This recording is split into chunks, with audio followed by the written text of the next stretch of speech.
ठीक है सर, ये थोड़ा सा और लगता है मुझे। ठीक है, ठीक है, आज ऑर्गेनिक थोड़ा डिस्कशन कर लेते हैं। ठीक, क्या हुआ? पहला एक्सपीरियंस होता है, मेरा पहला एक्सपीरियंस। ठीक है, क्या क्या दिक्कत? इसको अच्छा यहाँ पे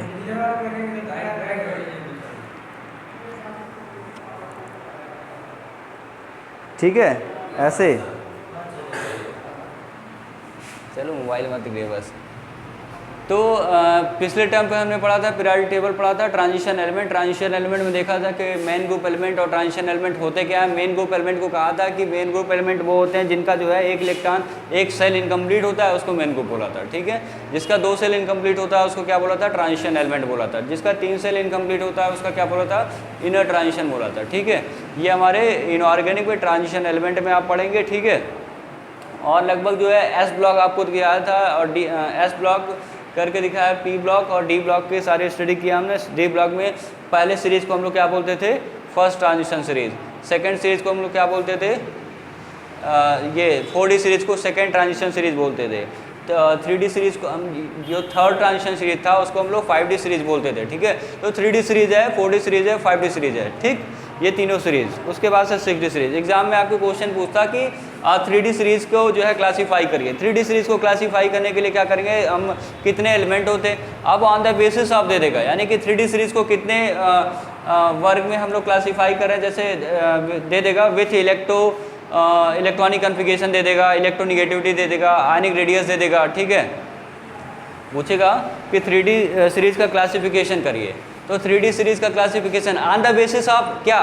electronegativity, ionic radius, electron affinity, ये सारी चीज़ें पूछ सकता है आपसे। ठीक है, तो आप क्या करेंगे? स्कैंडियम से लेकर जिंक तक क्या करिए आप? इलेक्ट्रॉनिक कन्फिगरेशन कर दीजिए, उसकी इलेक्ट्रोनिगेटिविटी दिखा दीजिए, उसके आयनिक रेडियस दिखा दीजिए। इस टाइप के क्वेश्चन थे। ठीक है, ये हमने डिस्कशन किया था। नेक्स्ट, क्या एक लोग कह रहे थे ऑर्गेनिक पढ़ाई, ऑर्गेनिक ही थोड़ा सा पढ़ाएं कि इनऑर्गेनिक ही पढ़ाएं? अभी 4 दिन, हफ्ते में ये 4 दिन है पूरा हमारा। ठीक है, तो थोड़ा सा इनऑर्गेनिक लेके चले। हाँ, जैसा कहिए, जल्दी बोलिए। 1-2 दिन इनऑर्गेनिक चले, जैसे आज की ट्यूसडे है ना, ट्यूसडे और वेडनेसडे 2 दिन हम लोग कर लेते हैं इनऑर्गेनिक, बाकी 3 दिन पढ़ा देंगे आपको ऑर्गेनिक। ठीक है, ये सही रहेगा? ठीक है, अच्छा एक ये है कंपाउंड आप आयनिक रेडियस, ये बताया था कि आपको शील्डिंग इफेक्ट के बारे में बताया था, शील्डिंग इफेक्ट। ठीक है,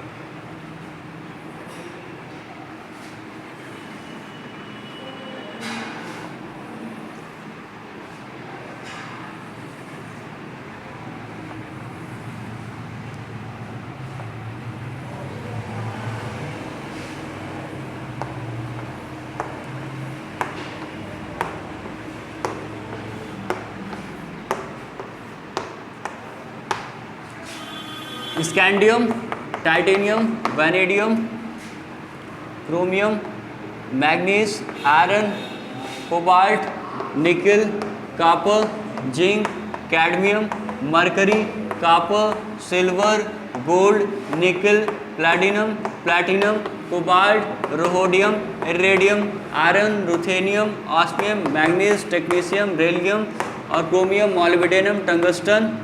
ठीक है, ये इधर है मुँह।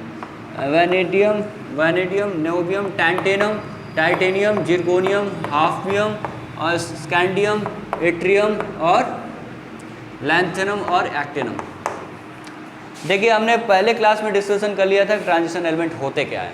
ठीक है, अब हम लोग उसकी प्रॉपर्टी देखेंगे कि ट्रांजिशन एलिमेंट की क्या क्या प्रॉपर्टी होती है। प्रॉपर्टी मीन्स पीरियोडिक टेबल की प्रॉपर्टी आप पढ़ा करते थे एस एंड पी ब्लॉक में। एल्कली मेटल में क्या क्या पढ़ते थे? आयनिक रेडियस की बात करते थे कि इधर से उधर जाते हुए, ऊपर से नीचे जाते हुए इंक्रीज करता है कि डिक्रीज करता है। इलेक्ट्रोनिगेटिविटी की बात करते थे कि इधर से इंक्रीज करता है, इधर डिक्रीज करता है। आयनाइजेशन एंथैल्पी की बात करते थे, इधर इंक्रीज करता है, इधर डिक्रीज करता है। ठीक है, मेटालिक कैरेक्टर की बात करते थे, इधर डिक्रीज करता है, इधर इंक्रीज करता है मेटालिक कैरेक्टर, इधर डिक्रीज करता है, ये सारी चीज़ें बात करते थे आप। ठीक है, वैसे ही हम ट्रांजिशन एलिमेंट में बात करेंगे पहली प्रॉपर्टी यानी रेडियस के बारे में। ठीक है, ट्रांजिशन एलिमेंट में पहली प्रॉपर्टीज के बारे में, आनिक रेडियस के बारे में, यानी रेडियस के बारे में बात करेंगे कि रेडियस में क्या चेंज होता है। तो अभी जनरल जानिए कि यहाँ से यहाँ तक जाने में रेडियस क्या होता है, घटता है, डिक्रीज करता है। यहाँ से क्या होता है, एफ और CO में क्या होता है, कांस्टेंट रहता है, और यहाँ से यहाँ जाने में क्या होता है, बढ़ता है। यानी ये रेडियस का ग्राफ हो गया। अगर इसको माने एक लाइन माने, ठीक है, देखिए एक यहाँ पे एक लाइन माने तो यहाँ पे क्या हो रहा है, इस लाइन से क्या हो रहा है, यहाँ स्कैंडियम से लेकर, अच्छा स्कैंडियम कौन सा कन्फिग्रेशन है, D1 है, और ये क्या है, D2 है, ये D3 है, D4 है, D5 है, D6 है, D7 है, D8 है, D9 है और D10 है। तो यहाँ पे क्या हो रहा है, D1 से D5 तक जाने में, D1 से D5 तक रेडियस क्या हो रहा है, घट रहा है, और D6 से D8 में जाने में रेडियस सेम हो जा रहा है, और D8 से जब बढ़ रहे हैं आगे तो रेडियस क्या हो रहा है, बढ़ने लग रहा है। ऐसा क्यों हो रहा है, कोई बताएगा, कोई बताएगा ऐसा क्यों हो रहा है? हाँ,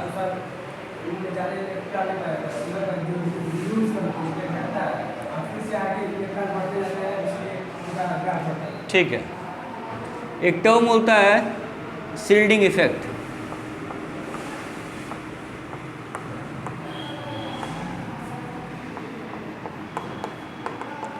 एक टर्म होता है शील्डिंग इफेक्ट, ठीक है, कोई बताएगा शील्डिंग इफेक्ट क्या होता है?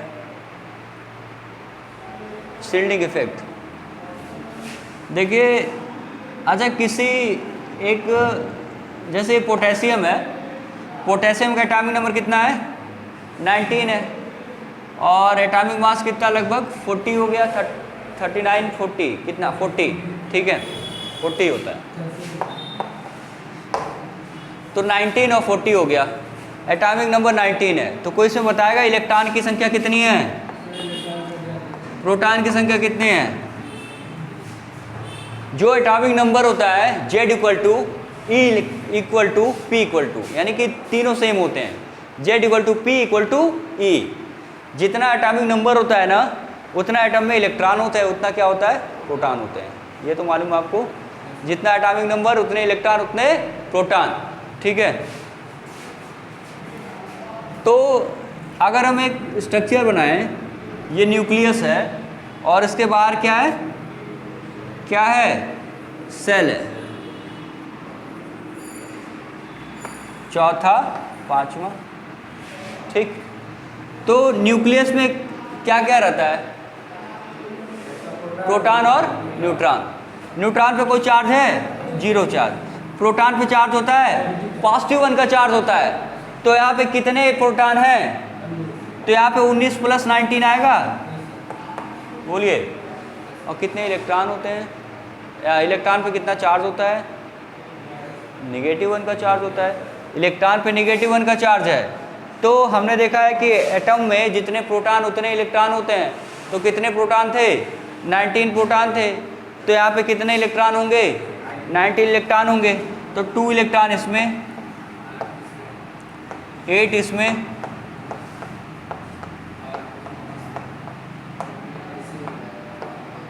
और तीसरे में कितने,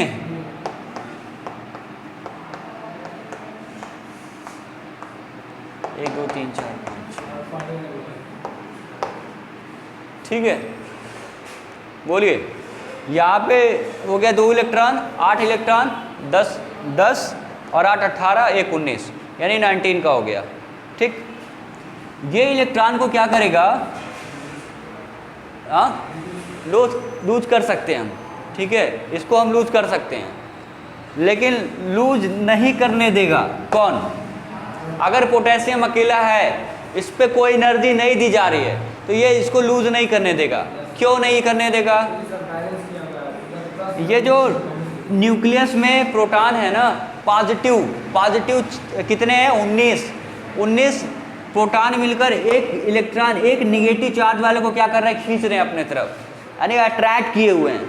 यानी यहाँ पे 19 है और एक इलेक्ट्रॉन को खींच रहे हैं, अकॉर्डिंग टू कूलम्ब लॉ क्या होता है, पॉजिटिव पॉजिटिव रिपल्सन करता है, पॉजिटिव निगेटिव अट्रैक्शन करता है, निगेटिव निगेटिव रिपल्सन करता है, निगेटिव पॉजिटिव अट्रैक्शन करता है। यहाँ पे क्या है, पॉजिटिव निगेटिव है, क्या करेगा, अट्रैक्ट करेगा। तो यहाँ पे 19 मिलकर किसको कर रहे हैं, ए को खींच रहे हैं। 19 मिलकर ए को खींचे, बहुत तेजी से खींचेंगे, बोलिए। और जैसे ही खींच रहे हैं ना, तो यहाँ तक आया, जैसे यहाँ तक इलेक्ट्रॉन खींच रहा है खींच रहा है खींच रहा है, यहाँ तक आया, तो क्या होगा, यहाँ पे 8 इलेक्ट्रॉन अंदर बैठे हुए हैं। 8 इलेक्ट्रॉन यहीं सेल में क्या हुए हैं, बैठे हुए हैं। 8 इलेक्ट्रॉन इस सेल में बैठे हुए हैं। तो ये क्या करेंगे, अब जैसे ही यहाँ तक आया, देखिए इलेक्ट्रॉन यहाँ तक बढ़ रहा है, तो ये क्या कर रहा है, रिपल्सन स्टार्ट कर देगा, रिपल्सन स्टार्ट करेगा। 19 खींच रहे थे, 8 रिपल्सन किया, तो किसका फोर्स ज़्यादा, बताइए। 19 का ना ज़्यादा। 19 लोग मिलकर एक इलेक्ट्रॉन को खींच रहे हैं, और यहाँ पे 8 मिलकर एक को धकेल रहे हैं इधर, ठीक है। तो ये क्या होगा, इसका फोर्स ज़्यादा। सपोज कि हम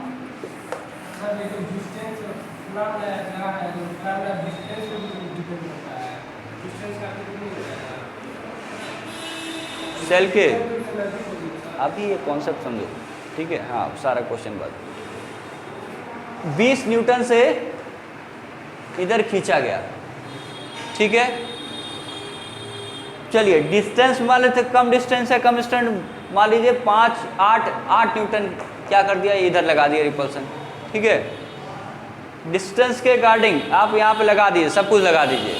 सब कुछ लगाने के बाद जो रिपल्सन हुआ तब भी इससे कम रहेगा, ठीक है, क्योंकि यहाँ पे 20 पॉजिटिव चार्ज हैं, ठीक है, 20 पॉजिटिव चार्ज हैं, ठीक। अभी डिस्टेंस को हटा दिए दिमाग से, ठीक।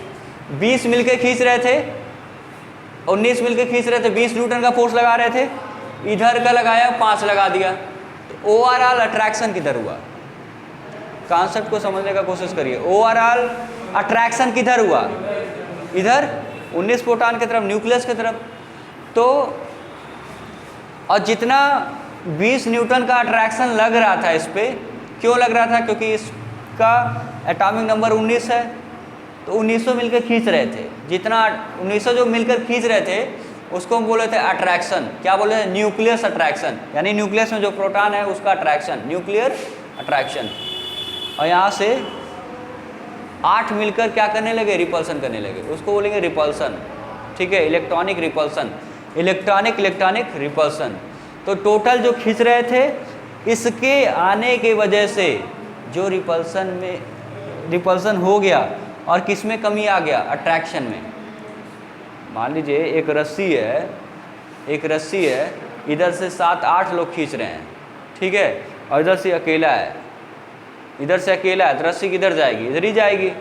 और इधर 5 लोग को और लगा दीजिए, इधर 8 लोग हैं, इधर 5 हो गए, अब रस्सी किधर जाएगी, अभी भी इधर ही जाएगी, लेकिन जितने तेज़ी से खींच पा रहे थे उसमें कमी आ गई, ठीक है। वही यहाँ हो रहा है, ये जितने तेज़ी से अट्रैक्ट कर पा रहा था, इस रिपल्सन की वजह से उसमें कमी आ गई, ठीक है। जितने तेज़ी से अट्रैक्शन हो रहा था, इस रिपल्सन की वजह से इसके अट्रैक्शन में कमी आई, तो वो रिपल्सन को हम बोलेंगे शील्डिंग इफेक्ट। इस रिपल्सन को हम बोलेंगे शील्डिंग इफेक्ट। और जो कमी करने के बाद, यानी कि 20 में से 5 घटा के 15 जो न्यूटन फोर्स आया है, उसको बोलेंगे टोटल न्यूक्लियर अट्रैक्शन। क्या बोलेंगे, टोटल न्यूक्लियर अट्रैक्शन। इसी का नाम क्या है, जेड इफेक्टिव, जो बच्चे हमेशा कंफ्यूज रहते हैं। जेड इफेक्टिव क्या है, टोटल न्यूक्लियर अट्रैक्शन है। Total nuclear attraction is called Z effective. Z effective मतलब इफेक्टिव न्यूक्लियर फोर्स कितना लगा, ओवरऑल न्यूक्लियर फोर्स कितना लगा, ओवरऑल न्यूक्लियर फोर्स कितना लगा, कम करके सब, ठीक है, कम करने के बाद ओवरऑल न्यूक्लियर फोर्स कितना लग रहा है, वही है जेड इफेक्टिव, ठीक है। अब एक बात बताइए, तो हम फर्स्ट ईयर में पढ़े थे कि इधर से इधर जाते हैं तो साइज घटता है, होता है ना, साइज घटता है। क्यों घटता है, क्योंकि जेड इफेक्टिव बढ़ता है। ये तो पढ़े हैं ना कि इधर से इधर जाते हैं तो जेड इफेक्टिव क्या करता है, बढ़ता है। क्यों, क्योंकि जो है ये साइज से इनवर्सली प्रोपोर्शनल का रिलेशन है, ठीक। Z effective is that inversely proportional to size. छोटा छोटा टर्म है, समझिएगा, ठीक है। ये हर जगह आपको यूज होगा पूरी केमिस्ट्री में, जब तक आप केमिस्ट्री पढ़ोगे तब तक यूज होगा। बस कॉन्सेप्ट पे ध्यान दो, ठीक है। कॉन्सेप्ट पे ध्यान दो कि एक्चुअल में क्या हुआ ये है कि एक इलेक्ट्रॉन को, जो वैलेंस शेल के इलेक्ट्रॉन को पूरा न्यूक्लियस तेज़ी से खींचा हुआ था, लेकिन जब खींचा हुआ था जैसे ही अंदर अट्रैक्ट करते जा रहा है, ये वाला फोर्स भी इसको रिपल्सन कर रहा है। तो कितना रिपल्सन कर दिया, कम ही रिपल्सन कर पाएगा, लेकिन टोटल न्यूक्लियर अट्रैक्शन ज़्यादा है, इसलिए ये बॉन्डेड स्टेट में है। नहीं तो अपने आप इलेक्ट्रॉन निकलते रहते हैं पोटेशियम में से, ठीक है। अब इस पोटेशियम को इलेक्ट्रॉन निकालने के लिए इसको एनर्जी देनी पड़ती है अलग से। उसी एनर्जी को, एक इलेक्ट्रॉन के निकालने के लिए एनर्जी जितनी देनी पड़ती है उसी को क्या बोलते हैं, आयनाइजेशन एनर्जी बोलते है ना। अगर अपने मन से इलेक्ट्रॉन निकल जाता, ये बॉन्ड ही ना किया होता, तो क्या होता है, आयनाइजेशन एनर्जी की ज़रूरत ही नहीं पड़ती, ठीक है। देखिए बात में कॉन्सेप्ट में छोटा जो टर्म आ रहा है ना, उस पर ज़रूर ध्यान दीजिएगा। सबसे अच्छा तरीका कोई चीज़ तैयार करने का है कि जो टर्म आया है ना, अभी आयनाइजेशन एनर्जी मैंने बोल गया एक लाइन में कि क्या कितनी एनर्जी चाहिए एक इलेक्ट्रॉन निकालने में, उसको आयनाइजेशन एनर्जी बोलते हैं। आयनाइजेशन एनर्जी कहीं ना कहीं कनेक्टेड है किससे, जेड इफेक्टिव से और साइज से। साइज जितना छोटा उतना ही इलेक्ट्रॉन का अट्रैक्शन ज़्यादा, तो उसको बहुत ज़्यादा एनर्जी देनी पड़ेगी, यानी बहुत ज़्यादा आयनाइजेशन एनर्जी हो गया, ठीक है। ये सारी चीज़ें को एक दूसरे से इंटरकनेक्टेड करके हम लोग पढ़ेंगे, ठीक है। तो ये हो गया हमारा। अब ये बताओ कि अगर 20 इलेक्ट्रॉन कर दें, 20 इलेक्ट्रॉन कर दें, तो यहाँ पर रिपल्सन ज़्यादा कि अट्रैक्शन ज़्यादा? हाँ, अट्रैक्शन ज़्यादा होगा ना। क्यों, ज़रा सोचना आप कि यहाँ 19 से तो 20 कर दिया, इलेक्ट्रॉन कहाँ पे आया, यहाँ पे आया, एक यहाँ नहीं आया, इलेक्ट्रॉन यहाँ आया, इसलिए रिपल्सन उतना ही, अट्रैक्शन और बढ़ गया, ठीक है। चलिए, ये हुआ शील्डिंग इफेक्ट।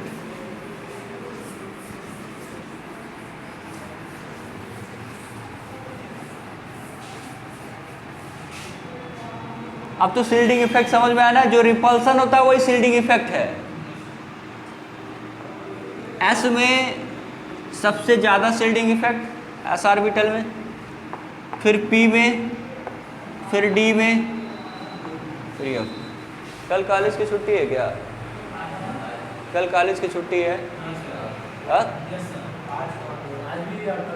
कल क्या है? अच्छा कल, ठीक है। तो कल को तो यहाँ क्लास रहेगी ना। अगर कल मेरी छुट्टी है कॉलेज की, तो थोड़ा सा आधा एक घंटा और स्टॉप पाएंगे आपको, ठीक है, ठीक।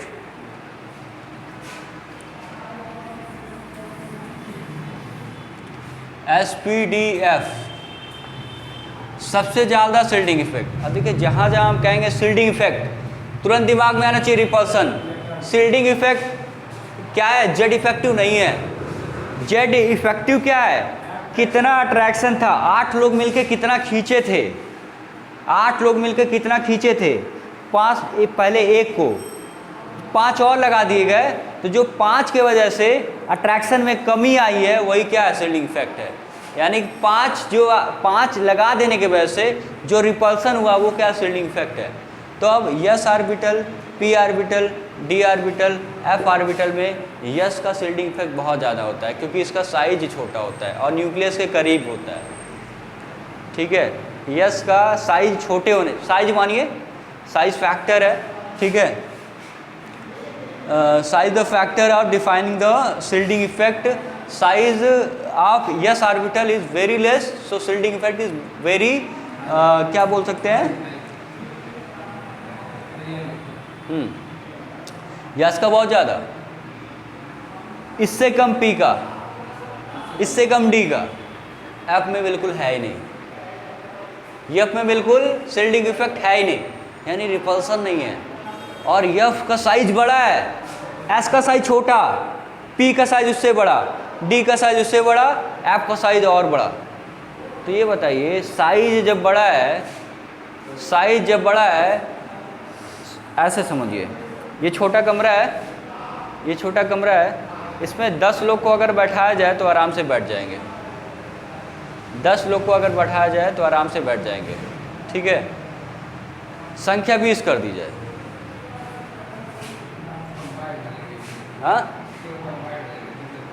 थोड़ा सा एडजस्ट कर लेंगे, 20 भी एडजस्ट हो जाएगा। 10 तो आराम से बैठे थे, 20 थोड़ा सा एडजस्ट करके बैठेंगे।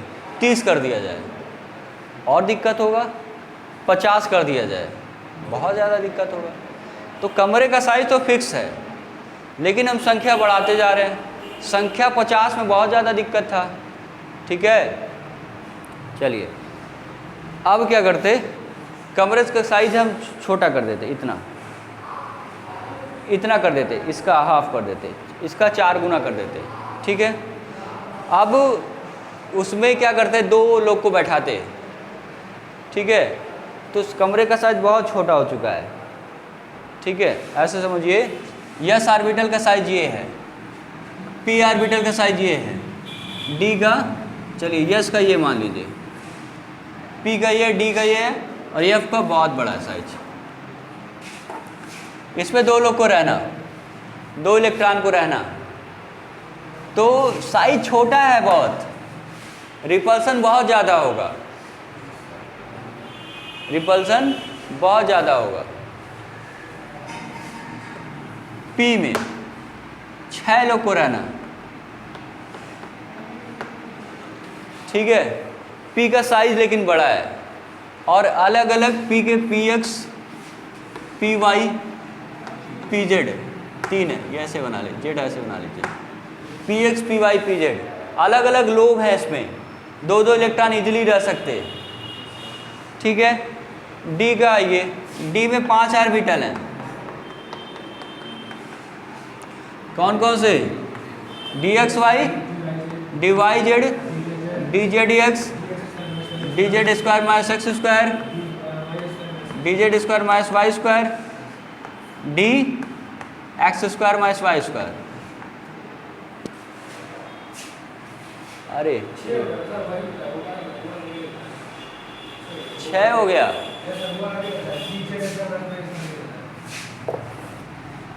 आप लोग कहेंगे बताइए डी ऑर्बिटल कैसे पढ़ाने नहीं आता हमको। हाँ, डी ऑर्बिटल कितने होते हैं, 6 होते हैं। ठीक है ये दोनों क्या करते हैं, वो लैप कर जाते हैं और ये बना लेते हैं 2z square minus X square minus Y square. इसी को हम बोलते डी जेड स्क्वायर। ठीक है, नेट का क्वेश्चन है, आईटी जैम का क्वेश्चन है ये कि डेफिनेट किसका, डेफिनेट शेप किसका होता है, डी जेड स्क्वायर का।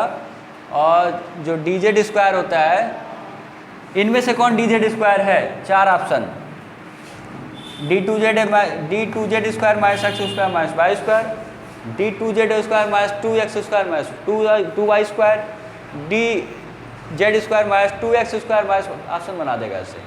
तो करेक्ट ऑप्शन ये था, D two Z square minus X square minus Y square. देखिए डी ऑर्बिटल होते तो 6 हैं, लेकिन इसमें जो डी जेड स्क्वायर वाला है, जेड स्क्वायर वाई है, ये क्या करता है, कंबाइंड कर जाता है। बताएंगे कभी इसके बारे में। ठीक है, तो तब जाके 5 बनाता है। ठीक, तो इसका साइज क्या और बड़ा हो गया, 5 ऑर्बिटल है इसमें, और एफ में जाएंगे तो 7 ऑर्बिटल है। अब बताइए इलेक्ट्रॉन को रहने में कहाँ दिक्कत होगी, ये छोटे वाले में, फिर यहाँ पे थोड़ा कम हुआ, यहाँ पे तो आराम से रहेगा, इधर उधर कहीं भी ऐप में और फैल के रह सकता। ठीक है भाई, रिपल्सन वहीं होगा ना जहाँ एडजस्ट करने में दिक्कत होगी, जहाँ एडजस्ट करने में दिक्कत होगी वही रिपल्सन होगा। एडजस्ट करने में इलेक्ट्रॉन को दिक्कत कहाँ होगी, यहाँ पे साइज़ क्या होगा, छोटा होगा। तो ये सबसे ज़्यादा शील्डिंग इफेक्ट किस में, रिपल्सन किस में, यस में, फिर पी में, फिर डी में, फिर एफ में। ऐसे मानिए ना, 2 इलेक्ट्रॉन को छोटे से में बैठा दिया गया है। ठीक है, चलिए 2 इलेक्ट्रॉन यहाँ मान लीजिए, थोड़ा बड़ा साइज़ किया गया तो आराम से हैं। पी और बड़ा कर दिया, एक यहाँ कोने पे, एक यहाँ पे कोने पे है। एफ का साइज इतना बड़ा कर दिया कि पूरा ये विजय चौक का पूरा एरिया हो गया, एक यहाँ पे रह रहा है, एक वहाँ पे एरिया रह रहा है। ठीक है, तो ऐसे हो गया। तो यहाँ पे कोई रिपल्सन लगेगा, कुछ नहीं लगेगा, इलेक्ट्रॉन जहाँ मन गए वहाँ पे है, ठीक है, 2 इलेक्ट्रॉन जहाँ मन कर रहा है वहाँ पे है, कोई रिपल्सन नहीं। और रिपल्सन कब लगता? जब वैलेंस इलेक्ट्रॉन आता और अंदर ये बैठा होता है इलेक्ट्रॉन ढेर सारा। वैलेंस इलेक्ट्रॉन आएगा, यहाँ अंदर बैठा है, साइज छोटा है इस वजह से। वैलेंस इलेक्ट्रॉन आएगा, साइज थोड़ा सा बड़ा हुआ तो रिपल्सन यहाँ पे कम हो गया, रिपल्सन कम हो गया। एक चीज़ और, रिपल्सन जहाँ कम हो जा रहा है वहाँ पे क्या ज़्यादा हो जा रहा है? अट्रैक्शन ज़्यादा हो जा रहा है। साइज कम, रिपल्सन ज़्यादा, ऐसे हम बनाएं कि जेड इफेक्टिव बराबर होता है जेड माइनस सिग्मा। ये जेड क्या है? एटॉमिक नंबर है। और एटॉमिक नंबर मान लीजिए 19 का एग्जांपल लेके हम पढ़े 19, और यहाँ 19 में से कितना कम कर दे रहा रिपल्सन, ये शील्डिंग इफेक्ट है। ये जो ओवरऑल न्यूक्लियर अट्रैक्शन बचा है वो ये है, जेड इफेक्टिव है। ओवरऑल जो बचा वो जेड इफेक्टिव है, यानी 19 पॉजिटिव मिलकर कितने खींच पा रही हैं वो ये है। और कितना अट्रैक्शन मान लीजिए 4 से कम कर दिया तो कितना बचा? यहाँ पे 19 में से 4 का 15 का बच जाएगा। ठीक है, रिपल्सन बढ़ता जाएगा। ये अमाउंट जब बढ़ेगा, रिपल्सन बढ़ रहा है, ध्यान दीजिए, तो इसमें क्या होगा? इसमें कमी आएगी। और जब रिपल्सन घटेगा ये बढ़ेगा, यानी ये बढ़ेगा। ठीक है, इतना समझ में आया?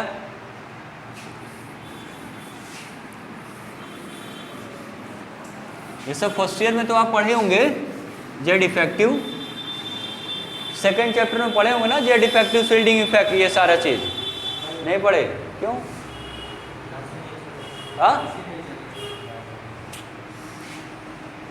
कोई बात नहीं।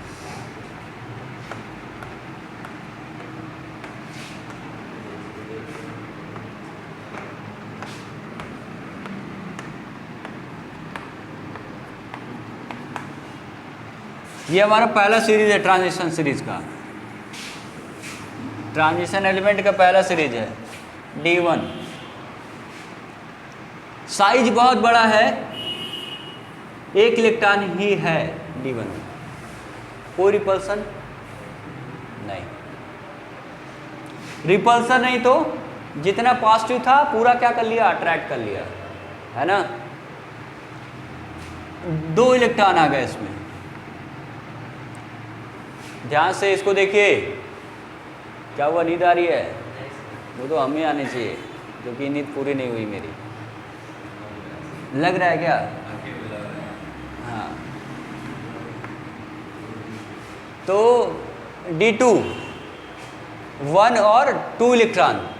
वही हाल है कि बड़ा साइज है, एक यहाँ पे एक यहाँ पे, आराम से रह रहे हैं, घूम रहे हैं सब। और घूम रहे हैं तो कोई रिपल्सन क्या है?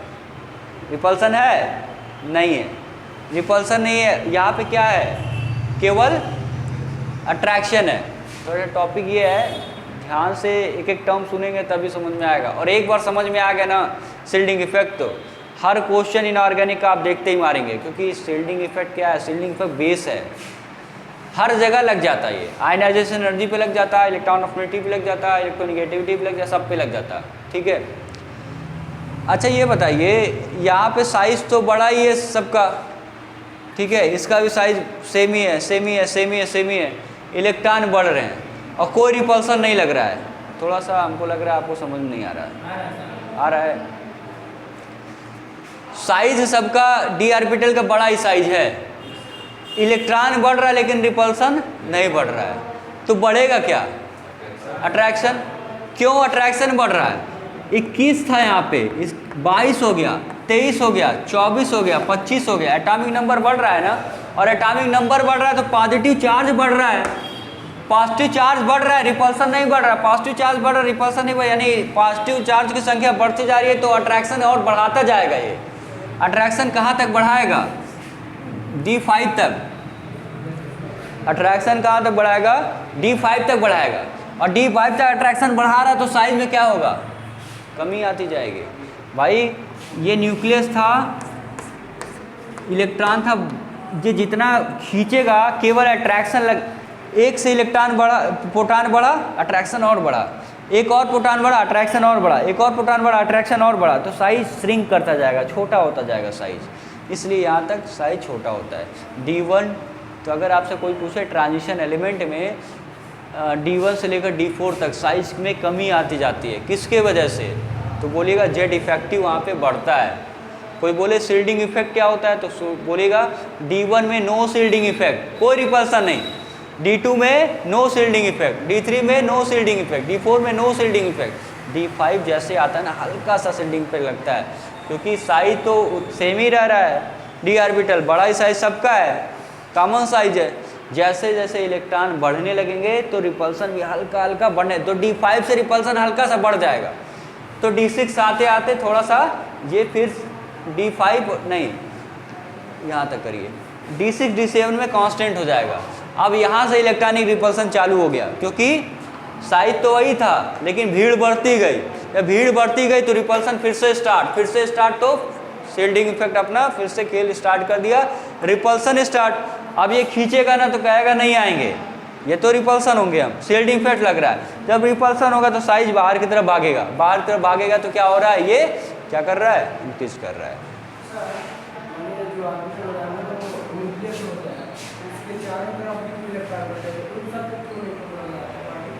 क्या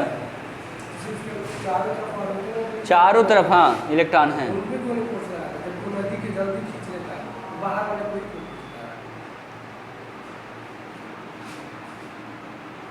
ये इस पे इसको क्यों नहीं खींच रहा है, सब एक दूसरे से हैं ऐसे ही, ठीक है। आप एक मिनट, एक धागा अगर नचाते हैं आप ईंटे में बांध के छोटा सा ऐसे ऐसे, तो धागा क्या हो करता है, एक तो अंदर की तरफ फोर्स लगता है, ठीक है, एक सेंटीपिटल होता है, एक सेंटीफ्यूगल होता है, अंदर की तरफ एक बाहर की तरफ, दोनों बैलेंस किए होता है। तो इलेक्ट्रॉन यहाँ पे क्या कर रहे हैं, यहाँ पे घूमते रह रहे हैं, ठीक है। तो एक तो बाहर ना जाए और एक अंदर की तरफ, दोनों फोर्स लग रहा है यहाँ पे, ठीक है। और यहाँ पे जो है इधर इलेक्ट्रॉन है, 2 इलेक्ट्रॉन, यहाँ पे कितने इलेक्ट्रॉन, 1s2 2s2, 2 इलेक्ट्रॉन है, तो इस पर भी उतना ही फोर्स लग रहा है जितना इस पे लग रहा है, जितने सब आपस में शील्डेड है। हमें पढ़ना क्यों वैलेंस इलेक्ट्रॉन ही क्यों पढ़ना होता है, हम लोग जब भी कोई भी कॉन्सेप्ट पढ़ रहे हैं तो क्या वैलेंस इलेक्ट्रॉन के बारे में पढ़ रहे हैं, ठीक है, यही लूज किया जाता है, यही अट्रैक्ट, इसी के बारे में सारा चीज़ पढ़ना होता है, ठीक है।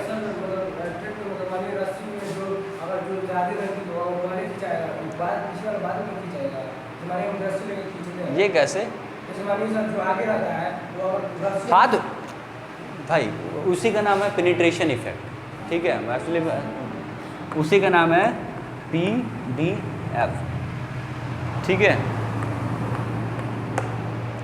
Penetration effect. यानी कि यस जो है सबसे न्यूक्लियस का क्लोज है, सबसे ज़्यादा यहाँ पे क्या होगा, शील्डिंग इफेक्ट होगा, और सबसे ज़्यादा अट्रैक्टिव फोर्स भी होगा, दोनों बैलेंस होंगे यहाँ पे, और उसी को पेनिट्रेशन इफेक्ट बोलते हैं। हाँ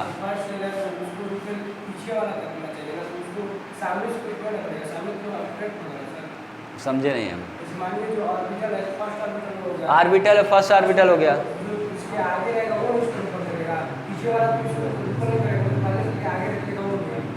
यही कह रहे हैं ना कि ये न्यूक्लियस है, इस पे न्यूक्लियस है, प्रोटॉन है, तो ये ज़्यादा अट्रैक्शन होना चाहिए।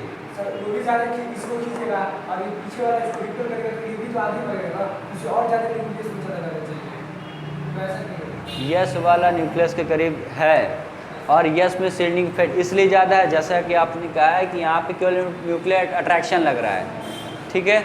और इसकी बात करें, यहाँ भी यस भी है, यहाँ पी भी है, इसके इलेक्ट्रॉन 8 मान लीजिए हैं, चारों तरफ हैं, तो जितने इलेक्ट्रॉन यहाँ पे हैं, 2 इलेक्ट्रॉन यहाँ रिपल्सन भी कर रहा है और ये खींच भी रहा है।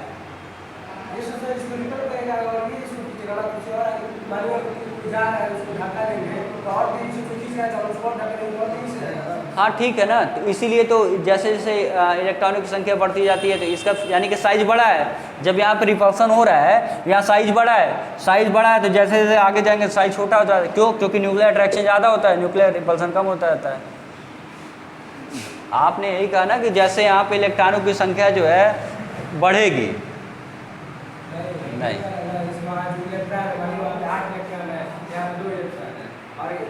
यहाँ पे 2 है, 1 मिनट बनाते हैं रुकिए, ठीक है, यहाँ पे 2 इलेक्ट्रॉन है, ठीक है, 1 2 3 4 5 6 7 यहाँ 8 है। ठीक, एक में बात नहीं करिए, क्वेश्चन समझ नहीं। यहाँ पे 19 है, ठीक है। पोटेशियम के लिए 8 यहाँ पे ले लिए और एक यहाँ पे ले लिए। अब हाँ रहेगा, 19 प्रोटॉन हो गया। किसको? ये